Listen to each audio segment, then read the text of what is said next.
Magandang araw mga kaibigan. Pag-usapan natin ngayon ang tungkol kay Congressman Tere Ridon na mga content creators o mga posts. Inilalaban siya sa ipis, sa daga, kung ano-ano pa yan. Palagi siyang natatalo. Minsan hindi pa siya nanalo. Tapos, post ni Kipi Chu, nako, pinagmamayabang ng Congressman Tere Ridon nito na ano daw siya, alumni siya ng Harvard University. But pag check up sa records ng Harvard, wala naman siyang pangalan sa alumni ng Harvard. Ano ba yan? So, ito, unahin natin. Ito si Ram Tizay TV. Pinaglaban niya, Ridon might defeat this cockroach because dahil matalino daw Harvard graduate baka matalo na ipis dito kay Tere Ridon. Pinaglaban. Ipis love o heart, Ridon like. Tinignan ko ang bumoto. 16,000 people who reacted. Okay? Ang pumili ng heart is 16,000. Halos lahat. Ang nag-like lang, ang pumili kay Ridon is only 192. So, wala pa pang 1% ang pumili kay Ridon. Mas gusto nila kay ipis. Ano ba yan? Meron pa akong ibang nakita. Yung kay Koke, kay Daga, kay Lamok. Wala talagang kapanapanalo itong Congressman Tere Ridon nito pagdating sa mga survey ng ganitong katatawanan. Kaya, nagsabi siya na may ongoing online troll attacks against sa akin. To me, itong mga taong ito, these are real accounts. Katatawanan lang. Ako minsan bumoboto rin Pumipindot din ako ng like, lalo na si BP Sara.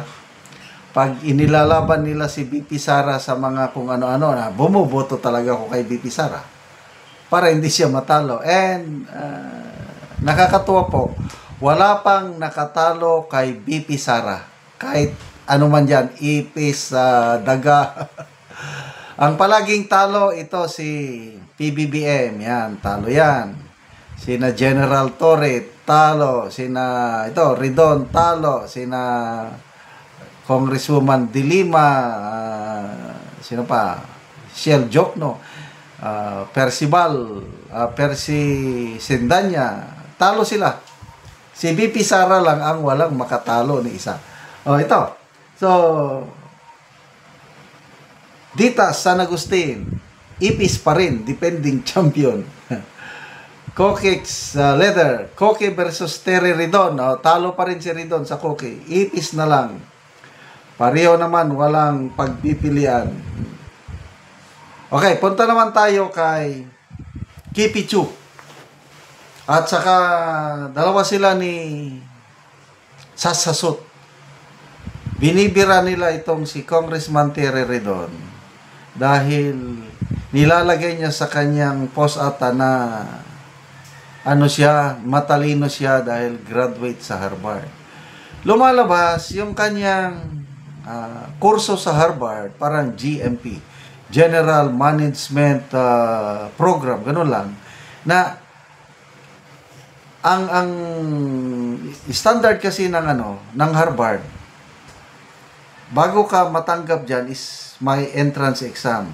I-evaluate muna yung educational credentials kung qualified ka. Tinitignan yung IQ mo. So kung pasado ka, makakapasok ka sa degree program o master's program pataas. Yan, sina Attorney Guanzon, Rowena Guanzon, Harvard alumni yung mga yan. Ito pala si Tere Ridon na pinagmamalaki niya na graduate siya sa Harvard ay hindi totoo kasi yung kanyang kinuhang program magbayad ka lang. $90,000 ang bayad. Ang requirement is magbayad ka, and then, makapagsalita ka lang ng English, pwede na. Ganon. So, hindi siya talaga inilalagay niya sa kanyang resume pa yun, may pinupost niya na Harvard alumni siya. Nung chinek up ni na Kipichu, wala siyang pangalan as alumni. Kasi nga, hindi siya graduate in any of the degree programs ng yung kanyang inatina ilang weeks lang na magbayad ka lang. So, program lang yun, hindi siya kurso. Kaya ito, nabubulgar tuloy ang pagka, I don't know, hindi ka naman bobo, sabi ni Kipichu, but you are intellectually dishonest. Kasi hindi niya sinasabi yung totoo. So ngayon, sentro siya ng batikos dahil iimbestigahan niya. Wala daw makakapigil yung pag-imbestiga niya sa Dolomite Beach. Ngayong November 17 na sisimulan. Dahil kailangan ba talaga yung gastusan mo ng 389 million yung Dolomite Beach? Baka daw hindi kailangan. Baka lalo lang daw nakadagdag sa pagbaha.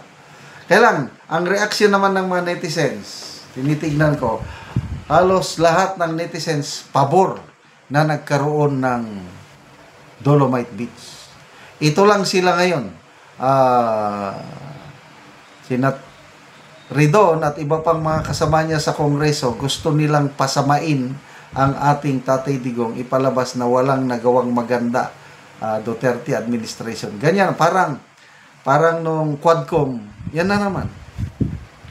Kasama na ito sa na ginagawa nila na naratibo para siraan ang mga Duterte bago dumating ang 2028 national election. Kaliwat kanan. Tingnan nyo, ang ICI ngayon, nasa Davao sila. Nag-iimbestiga ng mga flood control projects doon na ang Cebu ang nabaha. Ay, ang daming mga nagko-comment na, hoy, punta kayo sa Cebu, doon ang may sakuna, hindi yung Davao. So, hindi na masyadong hindi na nila itinatago pa. Lantaran na talaga yung panggigipit nila sa mga Duterte para lang mapasama ang Duterte. But, sige lang. You can never put a good man or woman down. Mananaig ang katotohanan at mananalo si BP Sara sa 2028 kahit anong gagawin nila. Salamat mga kaibigan sa inyong pagsubaybay sa ating channel. Nakakatulong kayo ng malaki sa tribong Talanding ng Bukidnon dahil ang income natin sa channel na ito is pantulong po sa tribo. Namimigay tayo ng libreng yero at pako para makapagpatayo naman itong tribo ng mas maayos na tirahan. Panoorin niyo ang video na ito. Una ni ang atop ni angkol sa matagaan na mo og gero. Una ni ang kadako sa buslot sa iyang balay.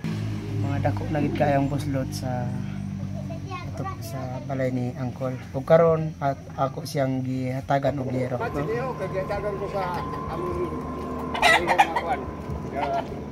Galon sa akong mga pangmangkot. Salamat.